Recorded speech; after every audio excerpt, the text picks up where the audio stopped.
ஆண்டவரிடம் பற்றுறுதி கொள், அவர் உனக்கு துணை செய்வான். உன் வழிகளை சீர்படுத்து, அவரிடம் நம்பிக்கை கொள். சீராக்க ஞானம் 2ஆம் அதிகாரம் 6ஆம் வசனம்.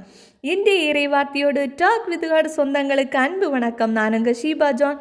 நான் சூப்பராக சந்தோஷமாக இருக்கிறேன். நீங்களும் என்ன மாதிரியே சந்தோஷமாக இருப்பீங்க அப்படின்னு நினைக்கிறேன்.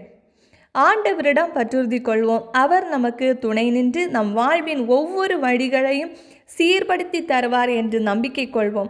ஆண்டவர் நம்மை நிறைவாக ஆசீர்வதிப்பாராக. திருவிவிலியம் எழுதல் நாள் 26. தொடக்க நூல் 42ஆம் அதிகாரம் எழுதி முடிச்சாச்சு.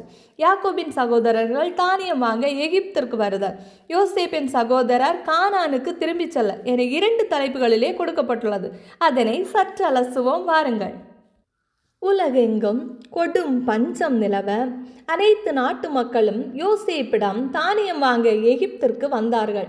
எகிப்தில் தானியம் கிடைப்பதை பற்றி யாக்கோபு கேள்விப்பட்டு தம் புதல்வர்களை நோக்கி, இதோ எகிப்தில் தானியம் கிடைக்கிறது என்று கேள்விப்படுகிறேன். நாம் பஞ்சத்தால் சாகாமல் உயிரோடு இருக்குமாறு நீங்கள் அங்கு சென்று நமக்கென தானியம் வாங்கி கொண்டு வாருங்கள் என்றார். எனவே யோசேப்பின் சகோதரன் 10 தானியம் வாங்கும் பொருட்டு எகிப்திற்கு புறப்பட்டு வந்தார்கள். ஆனால் யோசேப்பின் சகோதரனான பென்யமினை அவனுடைய சகோதரர்களோடு யாக்கோபு அனுப்பவில்லை. ஏனெனில் அவனுக்கு ஏதாவது ஆபத்து நேர்ந்திடக்கூடும் என்று எண்ணினார். கானான் நாட்டிலும் பஞ்சம் நிலவியதால் அங்கிருந்து தானியம் வாங்க சென்ற மற்றவர்களோடு இஸ்ரேலின் புதல்வர்களும் சேர்ந்து சென்றனர். யோசேப்பு நாட்டுக்கு ஆளுநராயிருந்து மக்கள் அனைவருக்கும் தானியம் விற்கும் அதிகாரம் பெற்றிருந்தார். எனவே அவருடைய சகோதரர்கள் வந்து தரை மட்டும் தாழ்ந்து யோசேப்பை வணங்கினார்கள். யோசேப்பு தம் சகோதரர்களை அடையாளம் கண்டுகொண்டு அவர்களை அறியாதவர் போல் கடுமையாக அவர்களிடம் பேசி, நீங்கள் எங்கிருந்து வருகிறீர்கள் என்று வினவினார். அவர்களோ, நாங்கள் கானான் நாட்டிலிருந்து உணவுப் பொருட்கள் வாங்க வந்திருக்கின்றோம் என்று பதில் கூறினார்கள். யோசேப்பு தம் சகோதரர்களை அடையாளம் கண்டுகொண்ட போதிலும் அவர்கள் அவரை அடையாளம் கண்டுகொள்ளவில்லை. அப்பொழுது தாம் அவர்களை பற்றி கண்ட கனவு நினைவில் வந்தது. யோசேப்பு அவர்களை நோக்கி, நீங்கள் ஒற்றர்கள், பாதுகாப்பற்ற பகுதிகள் நாட்டில் எங்குள்ளன என்று ஆராய்ந்து பார்க்க வந்திருக்கிறீர்கள் என்றார். அதற்கு அவர்கள், எம் தலைவரே, அப்படியல்ல, ஊழியர்களாகிய நாங்கள் உணவுப் பொருட்கள் வாங்கவே வந்துள்ளோம். நாங்கள் எல்லாரும் ஒரே தந்தையின் புதல்வர்கள். நாங்கள் நேர்மையானவர்கள், ஒற்றர்கள் அல்ல என்றனர். அவர்களிடம் அவர், இல்லை இல்லை, பாதுகாப்பற்ற பகுதிகள் நாட்டில் எங்குள்ளன என்று ஆராய்ந்து பார்க்க வந்தவர்களே நீங்கள் என்று சொன்னார். அவர்கள் மறுமொழியாக, அடியார்களாகிய நாங்கள் கானான் நாட்டில் வாழும் ஒரே தந்தையின் 12 புதல்வர்கள். இப்பொழுது எங்களுள் இளையவன் எங்கள் தந்தையோடு இருக்கின்றான், இன்னொருவன் இறந்துவிட்டான் என்றனர். யோசேப்பு மீண்டும் அவர்களிடம், நான் சொன்னது போலவே நீங்கள் ஒற்றர்கள்தாம். இதோ நான் உங்களை சோதித்தறிய போகிறேன். பார்வோனின் உயிர் மேல் ஆணை, உங்கள் இளைய சகோதரன் இங்கே வந்தாலொழிய நீங்கள் இங்கிருந்து புறப்பட போவதில்லை.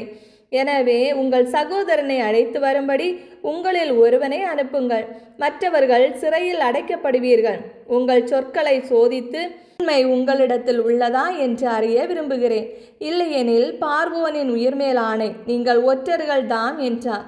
பின்னர் அவர் அவர்களை 3 நாள் காவலில் வைத்தார். 3ஆம் நாள் யோசேப்பு அவர்களை நோக்கி, நான் சொல்கிறபடி செய்யுங்கள். செய்தால் பிழைக்கலாம், ஏனெனில் நான் கடவுளுக்கு அஞ்சுபவன். நீங்கள் குற்றமற்றவர்களானால் சகோதரராகிய உங்களில் ஒருவன் சாலையில் அடைக்கப்பட்டிருக்கட்டும். மற்றவர்கள் புறப்பட்டு பஞ்சத்தால் வாடும் உங்கள் குடும்பங்களுக்கு தானியம் கொண்டு போகலாம். உங்கள் இளைய சகோதரனை என்னிடம் அழைத்து வாருங்கள். அப்பொழுது நீங்கள் கூறியது உண்மை என்று விளங்கும். நீங்களும் சாவுக்குள்ளாக மாட்டீர்கள் என்றார்.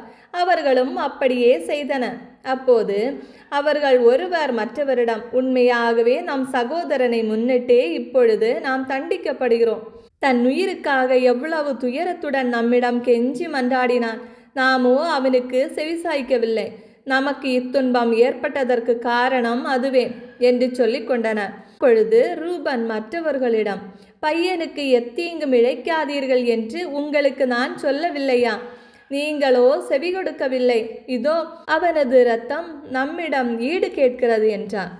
யோசேப்பு மொழிபெயர்ப்பாளன் மூலம் அவர்களிடம் பேசியதால் தாங்கள் சொன்னது அவருக்கு தெரியுமென்று அவர்கள் அறியவில்லை. அப்போது அவர் அவர்களிடமிருந்து ஒதுங்கிச் சென்று அழுதார். பின்பு திரும்பி வந்து அவர்களோடு பேசுகையில் சிமியோனை பிடித்து அவர்கள் கண் முன்பாக அவனுக்கு விலங்கிட்டான். அவர்களுடைய கோணிப்பைகளை தானியத்தால் நிரப்பி அவனவன் பணத்தை திரும்ப அவனவன் பையிலிட்டு கட்டவும் வழிக்கு வேண்டிய உணவுப் பொருட்களை கொடுக்கவும் உத்தரவிட்டார். அப்படியே அவர்களுக்கு செய்யப்பட்டது. அவர்கள் தங்கள் கழுதையின் மேல் தானியத்தை ஏற்றிக்கொண்டு அங்கிருந்து புறப்பட்டார்கள். அவர்களில் ஒருவன் சாவடியில் தன் கழுதைக்கு தீனி போடுவதற்காக தன் கோணிப்பையை திறக்கவே அதன் வாயில் தன் பணம் இருக்க கண்டான். அவன் தன் சகோதரரை நோக்கி, என் பணம் திருப்பி தரப்பட்டுள்ளது, இதோ என் கோணியில் இருக்கிறது என்றான். அவர்களோ மனக்கலக்கமுற்று நடுநடுங்கி ஒருவரோடொருவர், கடவுள் நமக்கு இப்படி செய்தது ஏன் என்றனர். பின்னர் அவர்கள் கானான் நாட்டில் தங்கள் தந்தை யாக்கோபிடம் வந்து சேர்ந்து தங்களுக்கு நேர்ந்தவற்றையெல்லாம் தெரிவித்தனர். அவர்கள் கூறியது, அந்நாட்டின் தலைவர் எங்களிடம் கடுமையாக பேசினார். நாட்டை வேவு பார்க்க வந்தவர்கள் போல் எங்களை நடத்தினார். நாங்களோ அவரை பார்த்து, நாங்கள் நேர்மையானவர்கள், ஒற்றர்கள் அல்ல.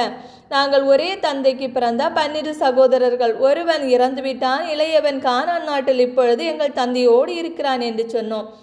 அப்போது நாட்டின் தலைவரான அந்த ஆள், நீங்கள் நேர்மையானவர்கள்தாம் என்பதை நான் அறிந்து கொள்ள உங்கள் சகோதரர்கள் ஒருவனை என்னிடம் விட்டு செல்லுங்கள். பஞ்சத்தால் மாடும் உங்கள் குடும்பங்களுக்கு வேண்டியவற்றை வாங்கி கொண்டு போங்கள். ஆனால் உங்கள் இளைய சகோதரனை என்னிடம் அழைத்து வாருங்கள். அதன் மூலம் நீங்கள் ஒற்றர்கள் அல்ல, நேர்மையானவர்கள்தாம் என்று நானும் அறிந்து கொள்வேன். அதன்பின் உங்கள் சகோதரனை உங்களிடம் ஒப்படைப்பேன். பின்னர் நீங்கள் நாடெங்கும் வணிகம் செய்யலாம் என்றார். பின்பு அவர்கள் கோணிப்பைகளை திறந்து கொட்டிய பொழுது ஒவ்வொருவன் கோணிப்பையிலும் அவனவன் பணமுடிப்பு காணப்பட்டது. பணமுடிப்புகளை கண்டு அவர்களும் அவர்கள் தந்தையும் திகிலுற்றனர். தந்தை யாக்கோபு அவர்களை நோக்கி, என்னை பிள்ளையற்றவன் ஆக்கிவிட்டீர்கள். யோசேப்பு இல்லை, சிமியோனும் இல்லை, இப்பொழுது பென்யமினையும் கூட்டிக் கொண்டு போகவிருக்கிறீர்களே, எல்லாமே எனக்கு எதிராக உள்ளன என்றார். அதற்கு ரூபன் தம் தந்தையிடம், நான் அவனை உம்மிடம் திரும்பவும் கொண்டு வராவிடில் என் 2 மைந்தரையும் கொன்றுவிடுங்கள். அவனை என் கையில் ஒப்புவியுங்கள், நான் அவனை உங்களிடம் கொண்டு வந்து சேர்ப்பேன் என்றார். ஆனால் யாக்கோபு, என் மகனை உங்களோடு போகவிட மாட்டேன். இவன் சகோதரன் இறந்து போனான், இவன் ஒருவனே எஞ்சி இருக்கிறான். நீங்கள் போகும் வழியில் இவனுக்கு ஏதாவது ஆபத்து நேரிட்டால் நரைத்த முடியுள்ள என்னை துயருக்குள்ளாக்கி பாதாளத்திற்குள் இறக்கச் செய்வீர்கள் என்றார். இவ்வாறு தொடக்க நூல் 42ஆம் அதிகாரம் நிறைவு பெறுகின்றது. பென்யமின் எகிப்து நாட்டிற்கு சென்றாராம். பொறுத்திருந்து பார்க்கலாம். படைப்பின் காரணர் கடவுள், அகிலத்தை ஆளும் அகிலாண்டர் கடவுள். ஆம், அந்த அகிலம் நாம் எண்ணுகின்ற அனைத்தையும் நமக்கு தருகின்றது என்று நாம் நாளும் பார்க்கின்றோம், செய்திகள் கேட்கின்றோம். பிரபஞ்ச சக்திகள் நம்மை இயக்குகின்றன என்றால் அந்த பிரபஞ்சத்திற்கு அதிபதியாம் ஆண்டவரின் வார்த்தைக்கு எத்தனை வல்லமை இருக்கும். சற்று சிந்தித்து பாருங்கள். திருவிவிலியம் எழுத ஆசை இருக்கா? திருவிவிலியம் எழுத ஆசை இருக்கு, எழுத முடியலையா? எது தடையா இருக்கு? புத்தகம் இல்லையா? பேனா இல்லையா? மனசு இல்லையா? எழுத தெரியலையா? எது தடையா இருக்கு? ஒன்றுமே வேண்டாங்க. நீங்கள் விவிலியம் எழுதியாச்சு அப்படின்னு நீங்கள் நினச்சாலே போதும், உங்களுக்கு ஒரு ஹாப்பி ஃபீல் பண்ணுவீங்க. அந்த ஹாப்பி, நான் திருவிவிலியம் எழுதியாச்சு என்கிற அந்த நினைப்பு தான் உங்களுடைய தடைகளை தாண்டி புதிய விடியலுக்கு அழைத்து செல்லும். புது புது சிந்தனைகளை தந்து உங்கள் வாழ்க்கையை முன்னேற்றும், உங்களையும் சாதனையாளர்களாக்கும். தினமும் திருவிவிலியம் எழுதுவோம், இறை ஆசீர் பெறுவோம். உங்கள் குழந்தைகளுக்கான திருவிவிலிய சிறுகதைகள் ஆதாமும் ஏவாளும், காயீனும் ஆபேலும், ஆபிரகாம் ஈசாக்கை பலியிடல், சாலமோன் அரசனின் ஞானமிகு தீர்ப்பு, காணாமல் போன மகன் ஆகியவை லிங்க் டிஸ்கிரிப்ஷனில் கொடுத்துருக்கோம். செக் பண்ணி பாருங்கள் ஃப்ரெண்ட்ஸ். நம்ம சேனலுக்கு சப்போர்ட் பண்ணுற அனைத்து நல்லுள்ளங்களுக்கும் ரொம்ப ரொம்ப நன்றி. தொடர்ந்து சப்போர்ட் பண்ணுங்கள். உங்கள் ஃப்ரெண்ட்ஸ் அண்ட் ஃபேமிலிக்கு ஷேர் பண்ணுங்கள், லைக் பண்ணுங்கள், ஷேர் பண்ணுங்கள், சப்ஸ்கிரைப் பண்ணுங்கள். இறையோடு உறவாட எங்களோடு இருங்க. மீண்டும் சந்திப்போம். அன்புடன் உங்கள் ஷீபா ஜான்.